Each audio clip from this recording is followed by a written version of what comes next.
myntra de legi bane na kuche kai thamdu no thangde ni jos ka loi chaki dare ne video na bai halu ni aduna video ina khura se lai pani ship ta kai tang ngangi ba 18 la 19 la du tang discard ni ko nokning ba dress ma set thok lage ko. Hello everyone, ngasi video city kari type ki video ido na ido cap title legi sum khanga mani ba nang na hurana do pai le mi ba natra mama da piro thank you madam ida machin dei na ba nang dei ba ja de he nang di nu pa ni nang dei ba ja de sa piro mama da nang dei ba ja de aina jumdagi lakpatane phi hanagi phi mayam purayeba adi luhongjingai mamangda setpagi selamba phi singdo adu singdu su khara purayeba khara mari tharama do khara ma purayeba to siga koiba khotpa do ji thokta banina sum tana laireba upuda adi karamba chai cha de su ai hadi check su tawude pura pura su check tarakte ba sum hanagi phi ni hanagi id aina college tamingai matam gi guwahati da leiringai matam ni ne ba langanu sana langanu mama wangang ma jadre adu fishing do aina ne ngasi se sum try to get awri ne ba hadi karamba chai cha de su khangde adu do su koi drabina setre dana adu duna set pegi chance to phangdre ba du do ina khali ba sum set la ngasi amtang jeng ga na khalam ya ba du wedi khalle dum set na jeng ba video aina nam hawra ga na mayam su share tawina ya lai thokre ne nang hainu nang nubi po tam pam ganu masin pa se loina haibo kamai si lai thok na ga lai ram jong si chak chak hung ni pot sia ka mai lai na jeu si ta ra ka ma harau ni ne ba ai hana lu hong dri ngai da ne ai akoi ta ton gi ma cha nu pi ma kai ba ko ma ga i ga tum nu thin khuding ge ayam ba ne khani khani ma tung da ai akoi ma gi phi jam setning ngam ni ba akoi ma ta na ne khana ta na ko ba akoi ma ta na akoi na ma gi phi su ai jam set li ba hari ma gi khatang phajaba phi se u ba ja da ai hek ta na ma yem da sela photo ka na mai sela photo ka di jam tawri ba ko hana adu duna de na ma su haidi ma su kai jam thokan de na ko adu duna mai phi sing do set laga ingon da sela kamai na mai phi sing do oi adu jeng ko na selu na ma su harau bam jam na sum pi ba ko ado akoi hanam da do akoi ta ton ma jam pi du ga ai ga dress set laga mathau di lai ta bani na phi to silo sale nu thinda chak to ko khotpa loiraga adu loiraga a moi jung maning da pham ma leiya ba ko adu ma pham du ga phajana khoi ni selaga post mong to na photo kap na khot na hanadi te ke sum to de ko khoi ni just photo kap pai tani to du mai to na jam to ram ade phi se mong set kani mama gi phi ngai putho ga aina dum selaga photo kap kani adu ga gi makeup su to ga ni du mai to na jam to ram ado lohong loi ba dai sana na kho ba luhong loi ba dai di du gum to kamai to ni ko mo era bani na adu duna huji amuka sum asika lei ba siga sum ning sangai ba ko du mai to ram ba sing do adu dai na ngasi khali ba sum dressing do set laga sum try to ge ade karama chai cha de su khangawrani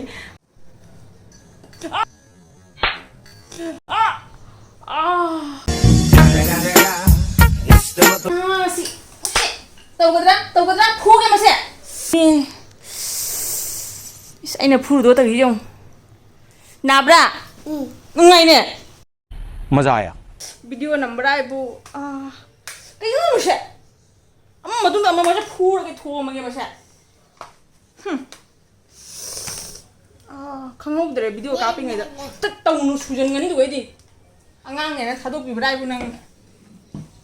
ai makeup su khara tawrani adu loraga dress set ne ba adi phi set laga phi afa ba sela su ne mamai ketang ke dra di phi phajaba sela su kem kana da bani hadi phaja thok ta bani ba kayu ne machine ani dum lang lai ri ngasi phura ge masa adu dina ya hana makeup su khara tawrani adu loraga dress sela jinga lake mase phura ge jam disturb tawri mase ngonda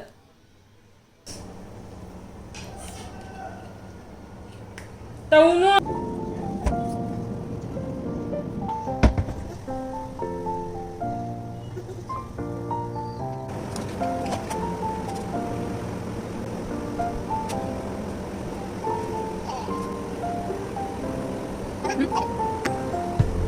kare tu to kare light chat khare ba hoje light chat khabari na phajana ai light mangan phajana phau de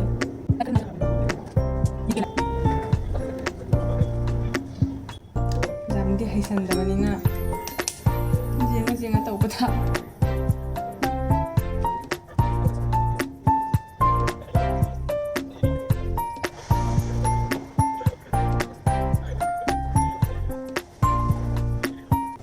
nan pas office story ba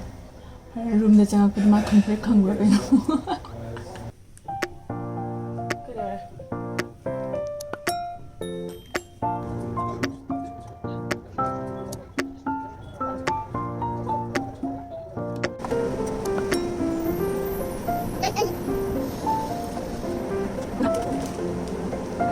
painu sana is si ngang sama sana makeup to wo pi di mo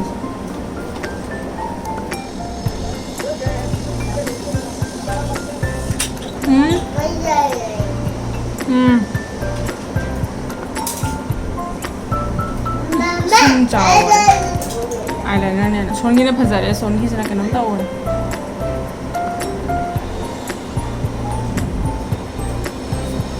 bese jau da bina mana wa ba jadu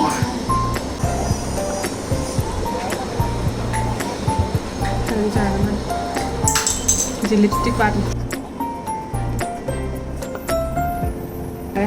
complete ho rahi makeup si lipstick se aingwanda shade ahum lei asi jaat se aina phadi favorite oiba phadi pamba shade na si se hadi jamna su ha da ba jamna su pa da ba medium ne ba asi jadi khetoga harap tang thara dine se pana tholakani ba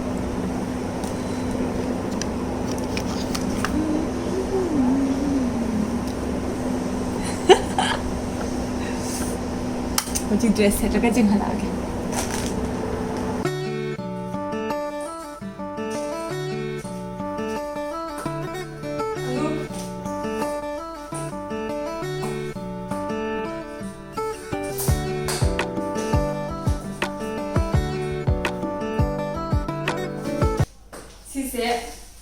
myntra de lagi bani na mi model type ta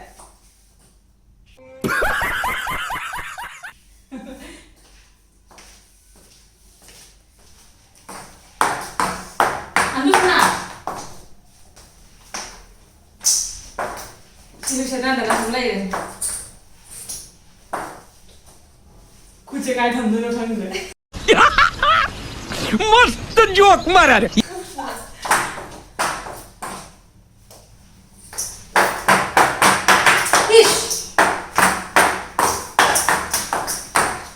na pana shita re nei bo si furit se aina 2018 da legi ba shirt pantalon se legi ba shirt si pant sina kana sore na pure pant ne si ga matching to baja this is long lo era kai sel kani kulak di suguma shirt se kai di dulu na se na le tana le lamba mujhe digna ran chari ai harau bana lo mujhe ko fitting ho raha hai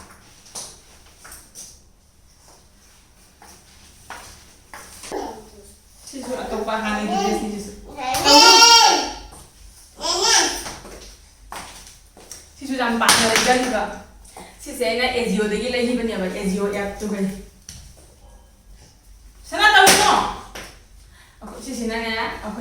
ai mayam do aku kata le yo ko mama da ina review ai nam le ni ba dress ni ba but sisu kam le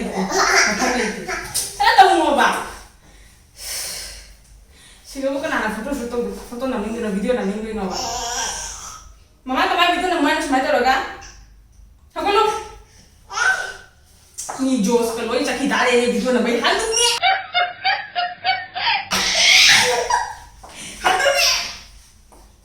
hantu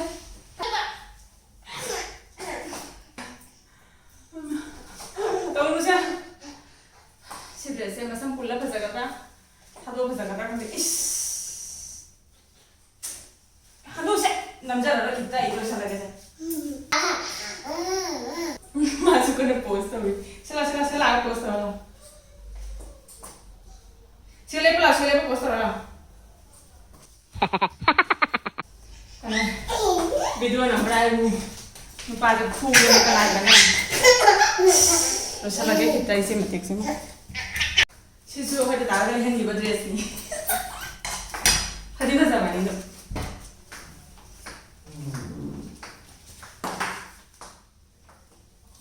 Instagram lagi online dari dress ni ba si dress isu ne ꯑꯩꯈꯣꯏ dad ꯑꯩꯅ ꯍꯥꯏꯗꯤ ꯑꯣꯔꯗꯔꯗꯤ ꯇꯧꯈ꯭ꯔꯕꯀꯣ ꯑꯗꯒꯤ ꯂꯧꯕ ꯃꯇꯝꯁꯤꯒ ꯑꯩꯅ ꯃꯑꯣꯡ ꯆꯥꯗ꯭ꯔꯕ ꯍꯥꯏꯗꯤ ꯂꯧꯕ ꯃꯑꯣꯡꯗꯣ ꯑꯩ ꯀꯥꯏꯗꯅꯣ ꯂꯩꯕꯅꯤ ꯀꯥꯎꯈ꯭ꯔꯦꯀꯣ ꯑꯗꯨꯒ ꯑꯩꯅ ꯑꯩꯈꯣꯏ ꯗꯥꯗ ꯈꯔ ꯄꯦꯃꯦꯟ ꯇꯧꯕꯤꯌꯨ ꯑꯩ ꯀꯣꯟꯅ ꯄꯤꯒꯦꯅ ꯍꯥꯏꯖꯜꯂꯒꯀꯣ ꯃꯥꯅ ꯄꯦꯃꯦꯟ ꯇꯧꯈ꯭ꯔꯦꯕ ꯑꯗꯨ ꯂꯣꯏꯔꯒ ꯑꯩꯅ ꯄꯩꯁꯥ ꯄꯤꯕꯤꯗ꯭ꯔꯦ ꯃꯥꯅꯁꯨ ꯈꯔ ꯄꯤꯔꯛꯑꯅꯨ ꯍꯥꯏ ꯑꯩ ꯐꯪꯍꯧꯔꯦ ꯃꯥꯁꯤꯒ ꯚꯤꯗꯤꯑꯣ ꯀꯥꯞꯄ ꯌꯥꯝ ꯋꯥꯏ ꯑꯁꯤꯁꯨ ꯁꯦꯠꯄ ꯃꯐꯝ ꯐꯪꯗꯅ ꯂꯩꯔꯦ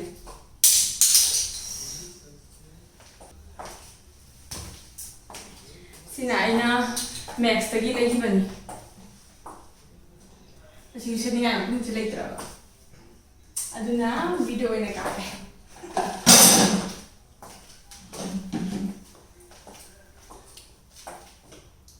ꯐꯖꯕꯅꯤ ꯈꯪꯗꯦ ꯑꯩꯗꯤ ꯄꯥꯝꯃꯤ ꯁꯤꯒꯨꯝꯕꯁꯦ ꯁ꯭ꯀꯔꯠ ꯑꯣꯏꯔꯁꯨ ꯍꯥꯏꯗꯤ ꯂꯣꯡ ꯁ꯭ꯀꯔꯠ ꯑꯣꯏꯔꯁꯨ ꯁꯤꯒꯨꯝꯕ ꯁ꯭ꯀꯔꯠꯁꯤꯗꯤ ꯑꯩꯗꯤ ꯄꯥꯝꯃꯦꯕ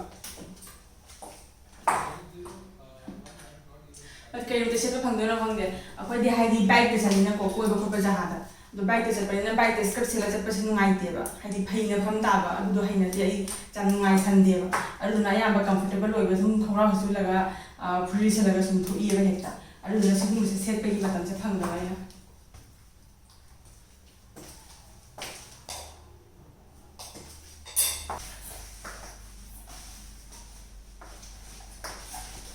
sina Amazon de lagi ba crop top ni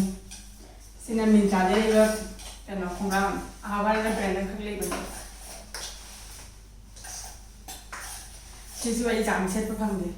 de ai di asi khonga se lai pa nai set pa ga ta ngang ni ba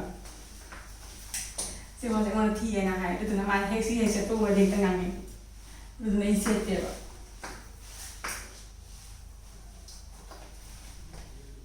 jam thiya bo khang de di pam le ja ba na i dum phaje ba du nung su ngai ba set da ma thiya ne ka ngang ni ai tan dum set ta ba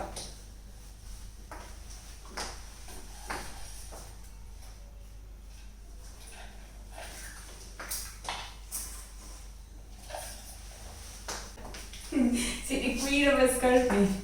ai na Guwahati da le ngai ma ta 2000 sise 2018 la 19 la du matang skirt ni ko sukku be sai set na le ni je ma hadi matang du dei Guwahati da le ra me ba adu dei setting khoni ba jaha set pa ja ra me na ko adu lo ra ga jum da la ya corona matang da corona de ka ni set de jum da la ga chahi ama le ra ga du dei lu hong khai ne ba adu lu hong lo ra ga su kai de se de si gu ma se adu na 2018 la 19 la du lai gi do adu ga set pa de gi ate ya mo set tri sum lai re this is actually white top natragana black top ka chaba hendi ko do huji huji ti monda ai hana lilam do adu di huji ai jumla sarame ba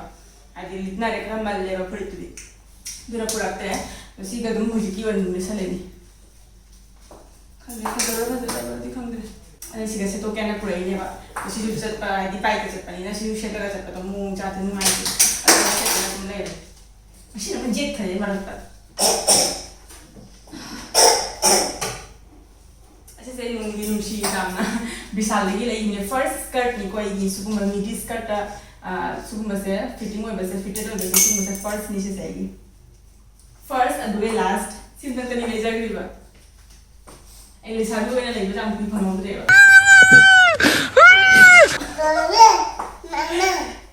मम्मा आओ दादी सम थादो ग फसब्रा पुल्ला ग फसब्रा जे नि सम Hujikne nokning ba dress ama set ta thokla ge ko haidi si sana le gano si dress se 2016 la 17 la du matam du gi ni ba ko matam du gi chatna be ni na ko matam du gi chatna be ni na ado hujik nok bi gano ko jenga ai sela thai sana ando mo se disturb am ta re ai thokla ge ko ta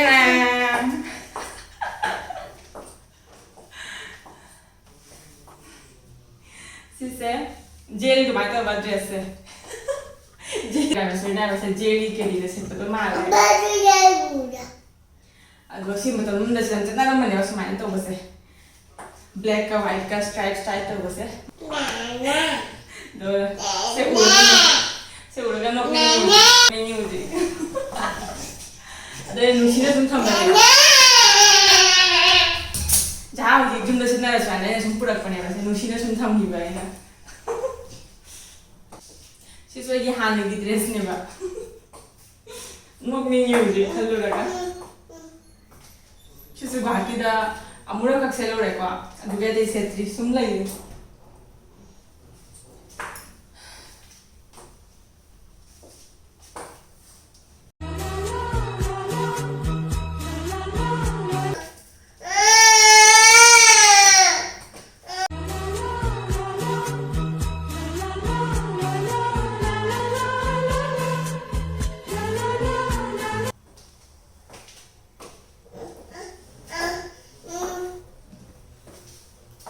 Sini ay upuda lay ka fi kara ay sum mayam da share tawing na ay isa mo sudum try tawing na lui kasi dum number video ni ko dum ngasi video sa ay shai sigal ro shal lage atay di puthoro ye fi asina ro shal lage kaya di mayam su bore oi rani ba ay su try tawna jeng hore karam karam chari kadi kadi sunda lay ya na ade video suno hore la bye to rasila la bye to rasila manga sari jamu ngali jari ni chala chala sa mang sari camera mana sih lagi jadi ni apa camera se lamdegi tahu lah ini. Sepi dah kami ni lah. Mama itu boy ni kok? Anu cara?